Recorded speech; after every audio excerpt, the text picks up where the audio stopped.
दोस्तों नमस्कार। सीटेट 2022 के लिए जो ईवीएस से 15 क्वेश्चन पूछे जाते हैं उसकी आज ये दूसरी क्लास है जो कि एनसीईआरटी पर आधारित है। दोस्तों कल हम पहले वीडियो में 1 से 5 तक के सारे इम्पोर्टेंट क्वेश्चन जो चैप्टर 5 तक का था उसमें बात कर चुके हैं। आज 6वें चैप्टर से स्टार्ट करते हैं जिसमें वन लाइनर जो इम्पोर्टेंट है उस पे हम आज बात करेंगे। तो आज 6वें चैप्टर का जो नाम है ओमना का सफ़र। ओमना जो एक छोटी बच्ची होती है जो जर्नी करती है, उसी के सफ़र के बारे में यहाँ बताया गया है पूरे चैप्टर में। और ये जो इम्पोर्टेंट है जो सीटेट में आता है उसके बारे में 3-4 क्वेश्चन 5 क्वेश्चन निकल के आते हैं जो हमेशा पूछे जाते हैं। जैसे पहला है ट्रेन कहाँ से चली थी। ट्रेन कहाँ से चली थी? तो ट्रेन चली थी कच्छ के गांधीधाम, गुजरात से ट्रेन चली थी। उसके बाद अगला पॉइंट है गुजरात का प्रसिद्ध खाना। गुजरात का प्रसिद्ध खाना क्या है? चटनी, ढोकला, लेमन राइस व मिठाई। ये क्या है? गुजरात का प्रसिद्ध भोजन है। एग्ज़ाम में पूछ लेता है गुजरात का प्रसिद्ध भोजन निम्नलिखित में से है। ये चारों पांचों चीज़ दे देगा, फिर एक चीज़ हटा देगा, किसी में एक चीज़ बढ़ा देगा। तो आपको ये पहचानना रहेगा कि गुजरात का प्रमुख डिश कौन सी है। चटनी, ढोकला और लेमन राइस। अगला है वलसाड और अहमदाबाद कहाँ है। वलसाड और अहमदाबाद कहाँ है? वलसाड और अहमदाबाद कहाँ है? ये है गुजरात में। वलसाड और अहमदाबाद कहाँ पे है? ये गुजरात में है। अगला है कोझिकोड कहाँ है। कोझिकोड कहाँ है? कोझिकोड है केरल राज्य में। कहाँ है? कोझिकोड को कहाँ है? केरल राज्य में है। अगला चैप्टर है खिड़की से। चैप्टर का नाम है खिड़की से। चैप्टर नंबर 7 है, एनसीईआरटी पर आधारित है, जिसमें से ये इम्पोर्टेंट क्वेश्चन लिए गए हैं। जैसे मड़गांव कहाँ है। अब ये खिड़की से चैप्टर है, उसमें ओमना वह इसी चैप्टर से रिलेटेड है, वो जाती है तो ये मड़गांव रास्ते में पड़ता है। तो मड़गांव कहाँ पे है? गोवा में है। उसके बाद गोवा से केरल तक जाने में रास्ते में कितनी सुरंगें मिलती हैं? बहुत ही इम्पोर्टेंट क्वेश्चन है। गोवा से जो हम केरल जाते हैं तो रास्ते में कितनी सुरंगें मिलती हैं?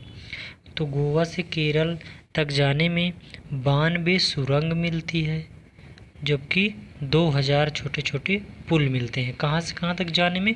गोवा से केरल तक जाने में रास्ते में कितनी सुरंगें मिलती हैं? यानी 92 सुरंग मिलती है और 2000 छोटे छोटे पुल मिलते हैं। अगला है कोझिकोड कहाँ है। कोझिकोड कहाँ है? कोझिकोड ये जो है मालाबार तट, दक्षिण भारत के केरल राज्य में स्थित है। कोझिकोड कहाँ है? मालाबार तट पर दक्षिण भारत के केरल राज्य में स्थित है। कोझिकोड को और क्या कहते हैं, यानी इसका और क्या नाम है या इसको क्या कहते हैं? कोझिकोड को कैलीकट भी बोलते हैं। कोझिकोड को क्या बोलते हैं? कैलीकट भी बोलते हैं। फिर अगला गुजरात से केरल तक के रास्ते में किन किन राज्यों से होकर ट्रेन गुजरती है। यानी उसी चैप्टर से आधारित है, लेकिन हम आप ऐसे ही अंदाज़ा लगा सकते हैं गुजरात से केरल तक के रास्ते में किन किन राज्यों से होकर ट्रेन गुजरती है। तो जैसे ये इंडियन मैप हो गया है तो गुजरात यहाँ कहीं है। फिर किन किन राज्यों से होकर ट्रेन गुजरती है, तो गुजरात से सबसे पहले जब चलेगी तो महाराष्ट्र आएगा, महाराष्ट्र के बाद छोटा सा गोवा आएगा, गोवा के बाद कर्नाटक आएगा, उसके बाद क्या आएगा? केरल राज्य आएगा। तो यानी गुजरात से केरल तक के रास्ते में किन किन राज्यों से होकर ट्रेन गुजरती है, तो इन्हीं राज्यों से होकर ट्रेन गुजरती है। ये बहुत ही इम्पोर्टेंट है। ये मैप पर आधारित क्वेश्चन है जो हमेशा पूछा जाता है। तो जैसे गुजरात से केरल तक के रास्ते में किन किन राज्यों से होकर ट्रेन गुजरती है, तो पहले महाराष्ट्र जाती है, गुजरात के बाद महाराष्ट्र जाती है, महाराष्ट्र के बाद गोवा जाती है, फिर गोवा के बाद कर्नाटक चली जाती है, उसके बाद केरल अगला मिल जाता है। अगला है मलयालम भाषा बोली जाती है। मलयालम कहाँ की भाषा है? मलयालम है केरल राज्य की भाषा, जो कि मलयालम भाषा बोली जाती है केरल राज्य में। फिर उसके बाद है कोट्टायम। नगर कहाँ है? कोट्टायम नगर जो है, कोट्टायम नगर केरल राज्य में है। कोट्टायम एक नगर है, बहुत अच्छा नगर है, जो कहाँ पे है? केरल राज्य में है। अगला है कोंकणी। कोंकणी भाषा जो है कहाँ कहाँ बोली जाती है? तो कोंकणी भाषा कर्नाटक में मुख्य रूप से बोली जाती है, थोड़ा बहुत महाराष्ट्र में भी बोली जाती है, गोवा फिर केरल के कुछ हिस्से में भी बोली जाती है। क्या कौन सी भाषा? कोंकणी भाषा। तो दोस्तों ये रहा 6 और 7 चैप्टर। अब अगला चैप्टर इसमें से थोड़ा सा बचा हुआ था, जो ये है, क्या है? मराठी। मराठी भाषा कहाँ कहाँ बोली जाती है? तो मराठी भाषा जो है महाराष्ट्र, गोवा, दमन दीव, दादर और नगर हवेली में बोली जाती है। तो मराठी भाषा सबसे ज़्यादा महाराष्ट्र में बोली जाती है, लेकिन इन थोड़े थोड़े जगहों में कोई कोई लोग बसते हैं जो मराठी बोलते हैं। गुजराती भाषा कहाँ बोली जाती है? गुजराती भाषा मेन रूप से आप नाम से ही पता कर सकते हैं कहाँ बोली जाती है, गुजरात राज्य में। फिर कन्नड़ बोली जाती है। कन्नड़ भाषा कहाँ बोली जाती है? कर्नाटक में, मुख्य रूप से कर्नाटक में, फिर उसके बाद आंध्र प्रदेश में, फिर तमिलनाडु में, फिर महाराष्ट्र में। कन्नड़ कहाँ बोली जाती है? कर्नाटक में, आंध्र प्रदेश में, तमिलनाडु में, फिर महाराष्ट्र में। उसके बाद अगला चैप्टर है, चैप्टर नंबर 8 है टिकट। अब उसी चैप्टर से संबंधित है ये सब एक दूसरे से रिलेटेड रहते हैं। अब जैसे जो ओमना गई होगी तो फिर ट्रेन से ही गई होगी, तो ट्रेन के बारे में इसमें इम्पोर्टेंट क्वेश्चन जो थे वो निकाला गया है, जो कि हमेशा सीटेट में पूछे जाते हैं। आप क्वेश्चन लगाओगे प्रीवियस क्वेश्चन तो उसमें आपको देखने को मिलेगा। जैसे चैप्टर 8 नानी के घर तक। अब वो नानी के घर तक पहुंच गई होगी तो उससे संबंधित कौन कौन से क्वेश्चन है? रेल टिकट पर क्या लिखा होता है? रूरल लाइफ में भी देखेंगे, जब आप ट्रेन का टिकट खरीदते होगे तो क्या क्या लिखा रहता है? उसमें लिखा रहता है ट्रेन का नंबर, सफ़र शुरू होने की तारीख, बर्थ एवं डिब्बे का नंबर, किराया, दूरी किलोमीटर में, ये सारे चीज़ लिखे होते हैं। अगला फेरी क्या है? फेरी एक प्रकार की नाव है जो कहाँ बोली चलती है? केरल में। जैसे हम पहले चैप्टर में बताए थे ना, फेरी जो है एक प्रकार की नाव है जो कहाँ चलती है? केरल राज्य में चलती है।